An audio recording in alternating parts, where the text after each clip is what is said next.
Welcome to Our Weird World. I'm your host, John Henson. This week, talking about cannibals. And I'm going to try to not talk for an hour like I did last week, because that's too much. All right. I think, this is a great show. All right. I don't think anybody's going to argue that. And if they do, I'm not listening to them. But I think an hour of me being me is too much me. So I'm going to try to bring it back down if we can. But we've got 4 stories here of people who were cannibals, because that's fun. We're looking at the stories of Alexander Pierce, Carl Dinky, Joachim Kroll, and our first story after the fancy music will be that of Sonny Bean. Let's get into it.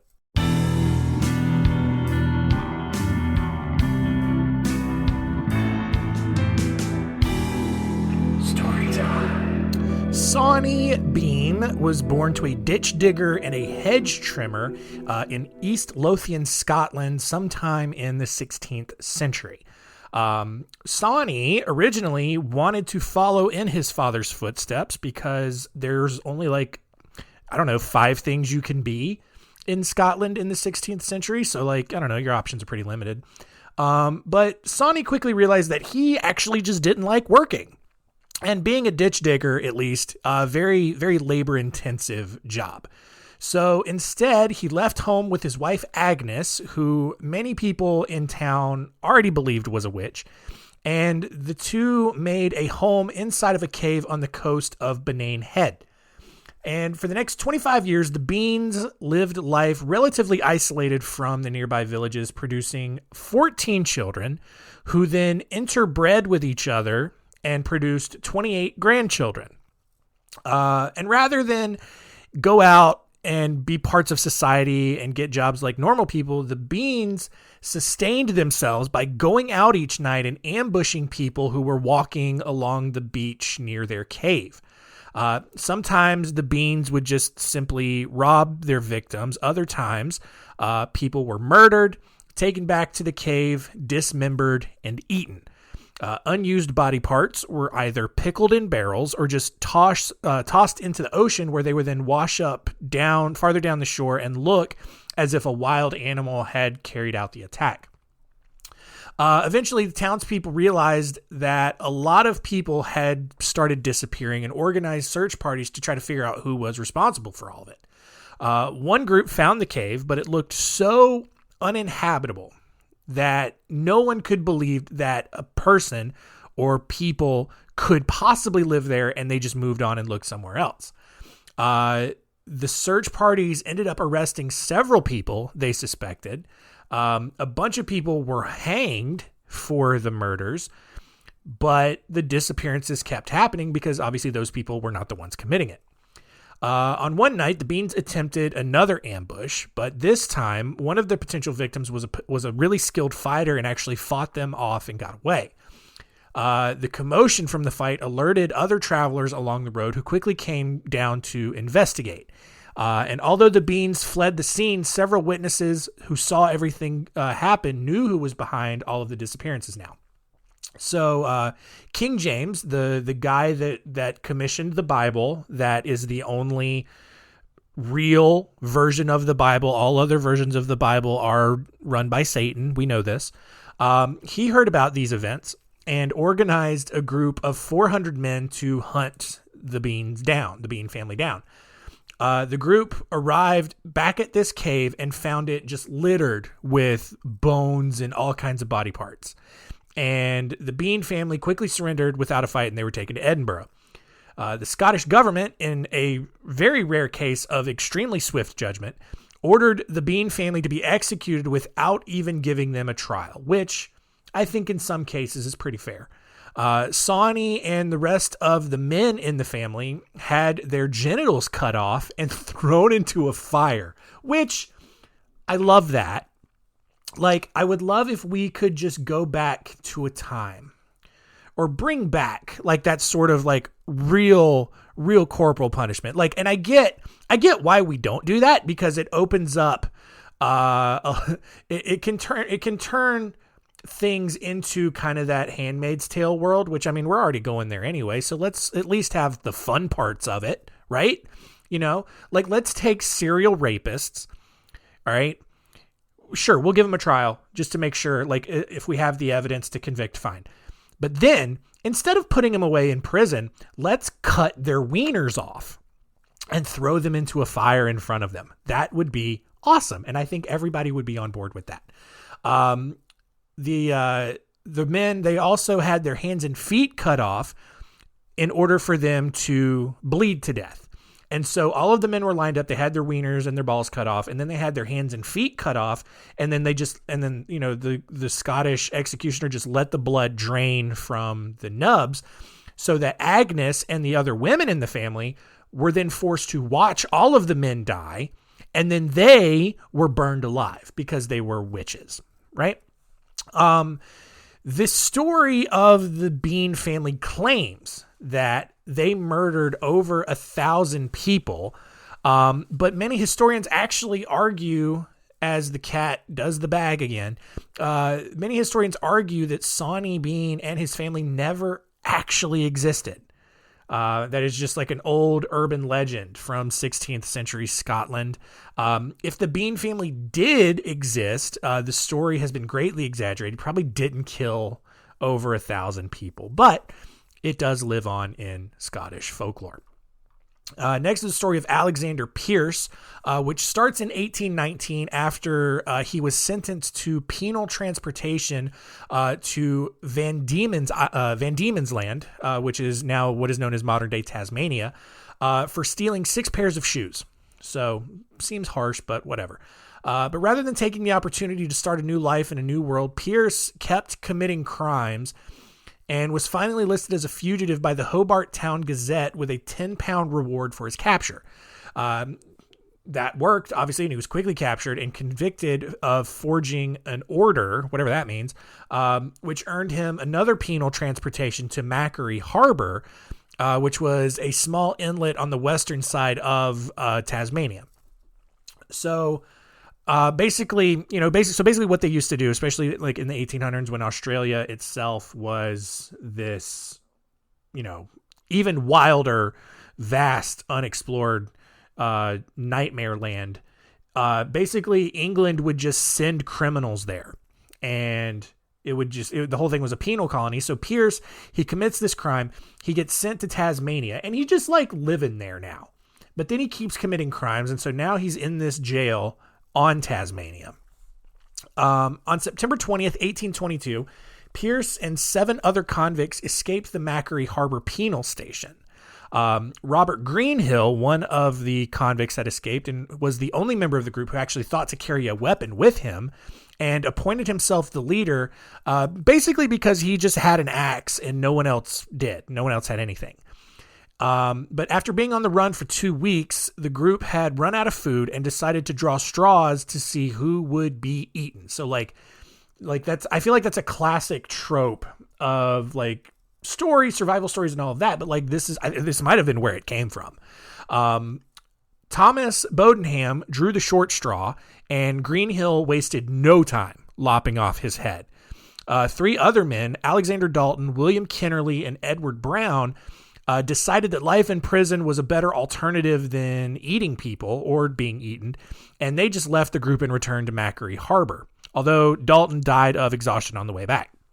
The remaining 4 men continued on, with Greenhill and a guy named Matthew Travers forming basically this sort of pact with each other to stay alive. So now it's turning into like Survivor. Eventually it came time to eat someone else, because apparently like these guys are so bad at life that they can't like forage for food. They can't kill any animals. They just have to kill each other. So a guy named John Mather drew the short straw. However, with Travers and Greenhill working together, Alexander Pierce quickly realized that he was going to be the next guy to get eaten. Fortunately for Pierce, at least, Travers ended up getting bitten by a snake. And although Greenhill insisted that they carry him along in hopes of finding some aid, Travers died of the snake bite 5 days later. Over the next couple of days, Pierce and Greenhill watched each other, very warily, side-eyeing each other, because knowing one guy eventually had to kill the other in order to keep going. When Greenhill finally fell asleep, Pierce grabbed the axe and killed him. And after eating as much of Greenhill's body as he could, Pierce then raided an Aboriginal settlement before coming across a flock of sheep. Now, look, here's what I don't understand about this. Like, Tasmania, it's a decent-sized island, but, like, how do you wander an entire island for, 4 weeks at this point, maybe even longer, and not find anything? I don't know. Doesn't make a whole lot of sense. Even luckier for Pierce, the shepherd who owned the sheep was an old friend of his and happily took him in. After a few days, the shepherd kind of coerced him into joining this underground sheep stealing ring, which that's not a joke. That's not a misdirect. That's a real thing that was going on apparently in Tasmania in 1820 or 1822. Over 100 days after his escape, Pierce was actually finally arrested with 2 other men. He quickly confessed to the prison chaplain, Robert Knopwood, about all of the people that he had eaten. Knopwood, however, didn't believe him and was convinced that the other fugitives that he had escaped with were still roaming the wilderness. Pierce then escaped prison a second time, but he was captured 10 days later and taken to the Tasmanian Supreme Court, where he was tried for murdering and cannibalizing Thomas Cox, who was actually someone he had escaped with on this second time. So, apparently he thinks that just the first attempt and literally everything that went with it had gone so well the first time that he takes this other dude and does the exact same thing after 10 days. The people in court noted that Pierce didn't look like a cannibal, so it was really hard for them to convict him because, you guys, we know that cannibals look totally different from regular people. But according to observers, Pierce didn't look like he was, quote, laden with the weight of human blood, because he was a very short person. He was only 5'3", and he was very thin. And I don't know, does drinking a lot of human blood make you super bloated or something? I don't understand the logic that people use to come up with these explanations. But when it was revealed that Pierce's captors found parts of Cox's body in his pockets, they literally had no choice but to convict him. But Pierce argued that he had only killed Cox because the guy couldn't swim and they had to keep going. And which, I don't know what's going on in Tasmania where you can't just cross a river if there are rivers. I don't even know if there's a deep river in Tasmania. I doubt it. If there's a lake or a pond, just walk around it. I don't know. The story doesn't hold up, but, and I get that, they had to keep going and keep going, but it doesn't really explain why Pierce then felt the need to kill the guy, chop his body up into little pieces and carry him with him, but whatever. Pierce was sentenced to be executed, and he was actually the first person to receive that conviction under the Tasmanian court system. And just before his execution on July 19th, 1824, Pierce, some of his final words were, quote, "Man's flesh is delicious. It tastes far better than fish or pork." So I don't know if you guys are interested out there, in maybe trying some. Look, I'm not going to lie. I'd probably do it. All right. I wouldn't kill a person and butcher their body and cook it myself. I couldn't go that far. All right. But all I'm saying is if there was a restaurant, all right, and they were like, "Hey, we serve people." I'm getting that for sure. All right. I don't know. Maybe I get some ribs, I feel like a good calf muscle is a good little meaty little, thing there. I don't know. Is that weird? I feel like that's weird. Our next story is of Carl Denke, who was born on August 12th, 1860 in Munsterberg, which is a city made entirely of cheese, of Munster cheese. That's where it comes from. It's an entire city made out of Munster cheese. That's obviously not true, but it is in the Kingdom of Prussia, or at least was at the time. Carl was described as I'm trying not to choke on myself. Carl was described as a quiet child, but he was very difficult to raise. And when he was 12 years old, he ran away from home. But, he came back, whatever. He's, a troublesome kid. By age 25, Carl had actually made a decent life for himself working as a gardener. And eventually his gardening ventures failed, because that's what happened in late 1800s Prussia, Germany-ish area. So he sold his land in order to buy a house, but rising inflation costs, then it forced him to sell that as well, just to make, to have some money. And he eventually found an apartment where he opened a small shop selling meat. Now, I know that this episode is all about cannibalism, but I'm asking you right now to not jump to conclusions about that last statement. All right. Now, for reasons that no one really knows, but likely because he was really desperate, Carl started murdering homeless people and random travelers passing through Munsterberg. It started in 1903 with Ida Launer, and for the next 21 years, Carl murdered at least 30 people and kept detailed notes on each one in a journal.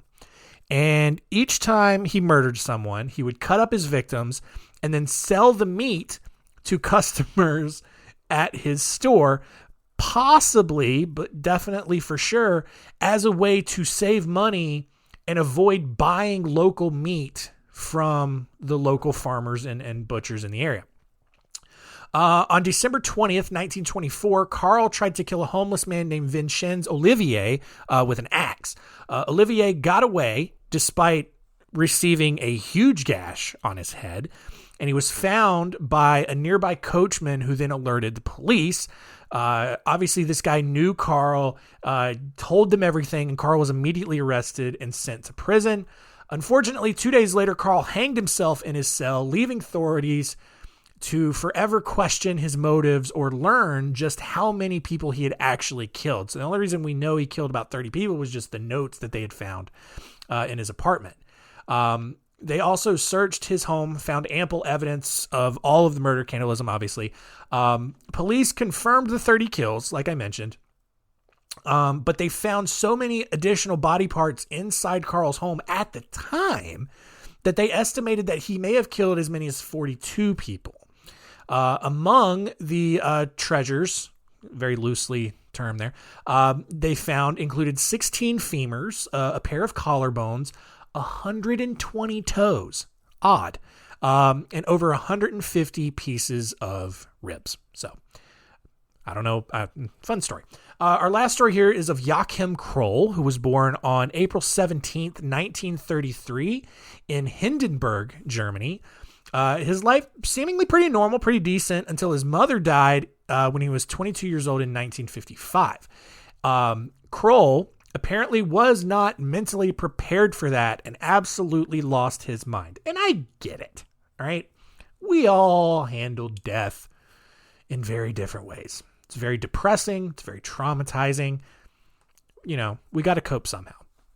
But rather than keep a shrine of her or maybe a lock of her hair, just like a regular unstable person, Kroll just started killing people. It started on February 9th, 1955, when Kroll raped and stabbed 19-year-old Irmgard Strell to death. The next year, he raped and strangled 12-year-old Erika Schuletter. And then 3 years after that, he murdered 24-year-old Clara Tesmer. Heinrich Ott, who was a mechanic in the area, was actually arrested for Tesmer's murder and then ended up hanging himself in jail because Germany, and once you just get accused and convicted of something there, you're done. You're done for. You're not getting out. Even if there's ample evidence to support your case, you're done. You're so done. So he hanged himself. Over the next 17 years, Kroll raped, strangled, stabbed, and disemboweled 11 other people. And in each instance, Kroll would surprise his victims, just oh, surprise. And he would then strangle them before they knew what happened. I mean, it was very quick. Afterwards, once they were dead, he would then strip the body naked, have sex with it, and then just kind of, slap his ham against it, once he was done, just for some extra effect. But here's the thing. Unlike a regular sex-crazed murderer, like Chikatilo, for example, Kroll couldn't stop there. Once he was done, he would then cut off various pieces of meat from the corpse and then take it home to just have as a snack for later. When he got home, he would then have sex with a rubber doll because, I don't know, he was just super into like humping things that weren't alive. So like he kills people, has sex with their corpse, and then he goes home and has sex with like a sex doll, which I don't know about you. I was actually surprised that those things existed in the 50s. I don't know. I thought they were relatively new. I don't know. I thought it was like 80s or 90s, but I don't know. Whatever. All right. Don't judge me for not knowing when sex dolls were invented. If you were not surprised by that, maybe you should look at yourself. All right. I don't know why I'm talking. Meanwhile, so while all of this was going on, Germany was very well aware that they had a serial killer on their hands. The only problem was that they had no idea where he was, had no idea how to even begin finding him. And so because Germany, historically is really bad at solving big problems, especially crimes, 4 people were wrongly accused of all of these murders and actually ended up either killing themselves in prison, or after they got released, ended up killing themselves because of pressure by neighbors and relatives, because that's just the kind of people that Germans are. Some of the worst people on the planet. Totally convinced of that. And I can say that because I'm white and also somewhat German. I have German heritage. So on July 3rd, 1976, a 4-year-old Marion Ketter was reported missing. As police went door to door, one of Kroll's neighbors approached a police officer and said that his waste pipe had been blocked, which seemed suspicious, but also, like, at least on the surface, kind of unrelated to what was going on. Like, a 4-year-old girl is missing, and this guy cares about his little waste pipe being blocked. But you'll see why. The neighbor, he was very concerned about this. He was asking neighbors like, hey, what's going on? And so he goes over to Kroll to try to see if he knew what the blockage might be. And Kroll just replied, guts. And that's a ballsy move. Like, you are so confident in your ability to not get caught that you can just be like, yeah, there's a bunch of human guts in the waste pipe. That's why it's blocked, dude. And so with that information, this neighbor goes to police, who then go right over to Kroll's house, and they found this 4-year-old girl's guts in the waste pipe. They also, at the time when they got there, they found this little girl's hand boiling in a pot on the stove. And it feels odd to laugh at that, but it, like, complete emotion aside, that's got to be a weird thing to see. When you walk into someone's house, it's just like, oh, hello, welcome to my home. What's going on here? I have a nice hand boiling, going to make a little hand soup later. Like I don't know. It's just weird to me. When police then, logically, you ask them, why did you do this? Kroll said that he did it to save on his grocery bills, which, granted, sure, why go down to the Harry Teeter to pay $60 for groceries when you can just grab a small child off the street unattended and eat for free? I don't know. I follow the logic. It's complete disregard for laws and basic human decency, but I see where he's coming from. All right. Kroll also believed that following his trial and his conviction, like, he believed that he would be found not guilty by reason of insanity. And he really believed that then he would then be able to undergo an operation that would cure him of his homicidal and cannibalistic urges, and then actually just return to life as a free man. Instead, He was convicted of 8 murders and given a life sentence where he eventually died in prison.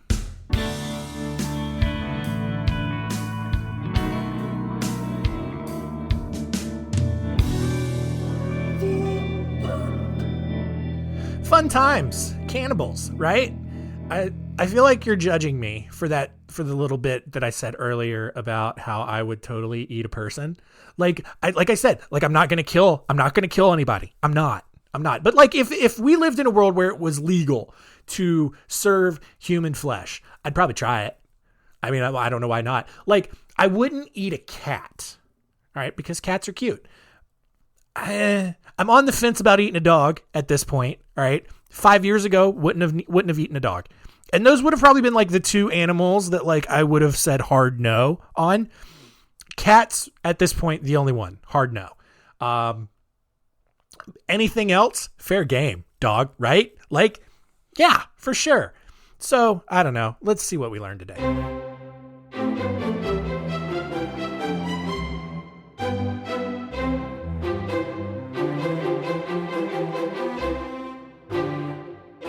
What did we learn? Number 1, Sawney Bean may have murdered over 1,000 people in Scotland in the 1600s or never existed at all. No one really knows for sure.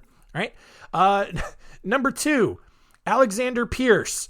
I think he just liked eating people for the fun of it. Like, nothing about Alexander Pierce's story makes any sort of logical sense whatsoever. Like, you're on a small island.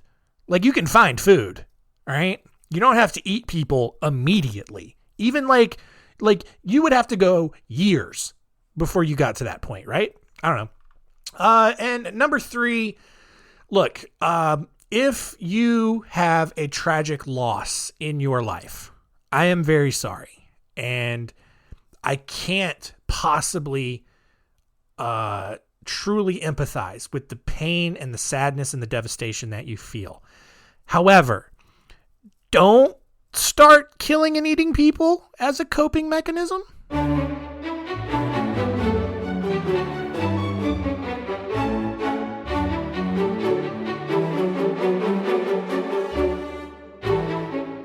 Next week on Our Weird World, we are going to start a 2-part series on some positivity, mostly.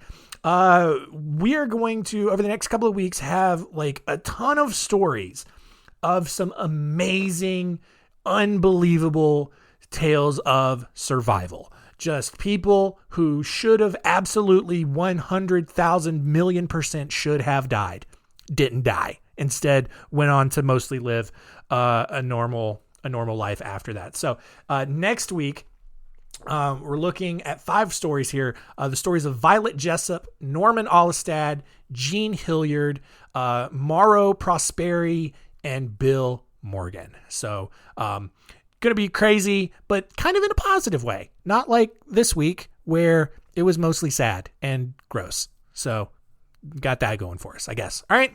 Thank you for listening. Keep telling all your friends and keep it weird.